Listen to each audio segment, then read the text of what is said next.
Welcome to Walking with Jesus Bible Study. We're going to be in the book of Judges, chapter 4, verse 4. And Deborah, a prophetess, the wife of Lapidus, she judged Israel at the time. And I'm going to repeat that. And Deborah, a prophetess, the wife of Lapidus, she judged Israel at the time. God uses women just as much as he uses men. To keep on believing and teaching the lies of man that a woman's place was to be quiet and at home is a lie. Now, we all know that a godly woman is submissive and respects her husband and his household. But to say that she had no place or no rights isn't godly. What is a judge? In those times, it was a ruler over all the people. They was the kings before that they had kings. Now, in this verse, it clearly shows that she had a husband. Yet she was the ruler and not him. We all know how the story goes. Deborah commands the people, and then she takes command almost of the army. For the guy who was in charge of the army refused to go into battle without Deborah. Why was that? Because she was direct communication with God.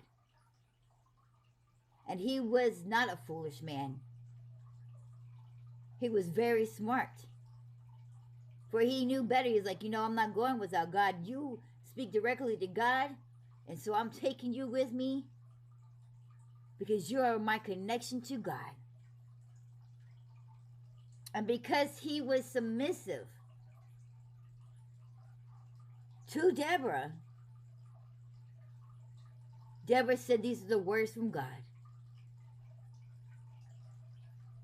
Because you could have had faith in God and went out on your own believing that God was there with you. But instead you chose to take me with you because of my direct communication with God. And those ain't the exact words that came out. I'm just telling you how the story goes. That a woman shall be named victorious. That this battle will be won because of a woman. And that's exactly what happens. For the victory was in the hand of another woman. When the enemy's leader took off running and hiding because God was making that battle being very victorious, he fled. And a woman found him and said, "Hey, come here into this tent and you should have rest." He asked for water. She fed him milk. The best. He asked for simplest things, and yet she gave him the best of what she had. Got him all comfortable, tended to him, served him, treated him like royalty. Then simply went and got a tent stake as he laid there all peaceful, thinking that he was just about to get him some sleep. And she hammered that stake through the side of the temple of his head, thus making it a victorious end.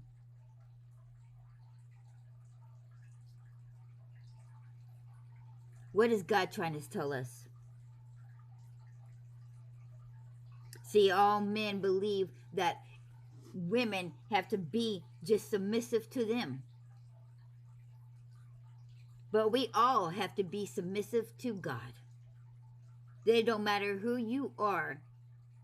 God is God. That nobody is above God. And that we are all need to be submissive to him. It doesn't matter who we are. God is clearly trying to tell us about being submissive. For we all have got to. We all have to be servants. We are all to serve him. We all need to humble ourselves. That man who was the leader of the army was a very, very high, very, respectable man, a man of valor. He was a mighty man. He didn't need to submit himself. He didn't need to bow down to Deborah. He had a lot of victories. He was known for being victorious all in himself. But he humbled himself and allowed her to take the lead, so to speak, to guide him, to give him advice. Now, we all know from the past stories in the Old Testament that those who choose to be prideful and arrogant and to go and do things without seeking God or having God and thinking that they've got it or thinking that it was better and didn't need nobody, we all know that that did not end very well. This man very well could have just went about his business thinking that he had it all. That he could have conquered it all by himself. He could have went into this battle without Deborah. But he chose not to. He chose to humble himself and to seek guidance from God and to make sure that he was led by God. He took the one person who he knew was in direct communication with God, refusing to go into battle without her, refusing to go into battle without God. Though he could have very well seek God for himself, but he didn't put trust in himself. He put trust in the fact of somebody who he knew had direct communication, because she said, "Thus says the Lord." God said this. But see, we all can have communication with God. We can all have that direct phone line to God. And we will all be victorious every time that we are submissive and we humble ourselves and we come to God.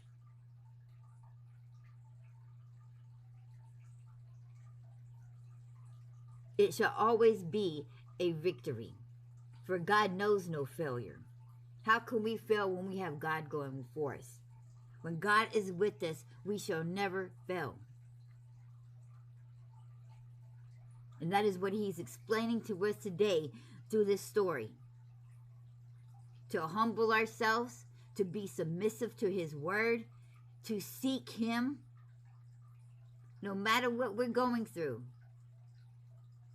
If we carry God with us, if we humble ourselves and be obedient to his word, we shall remain victorious. Isn't God good? Why did they make it a point to have it known so much about it being a woman who was a ruler and judge? And why did it say God had made it a point to tell that army commander, because you have chose to take me and not leave without me, that a woman gave the victory? This has nothing to do, like a lot of people seem to think about women's rights and, woo, we are all that. You're missing the point by being stuck on ourselves. The whole point was that in those times, men thought that women needed to be submissive to them. But God is trying to say that everybody needs to be submissive to him, no matter if you are a man or a woman. See, a lot of people want to look at this as some kind of woman's pride type story, but it's not. It is all about being submissive to the one and only true God. And that's what he is saying today in this story, that we all need to be submissive to him. It doesn't matter who we are. We could be a man or a woman. We all need to humble ourselves and be submissive to God.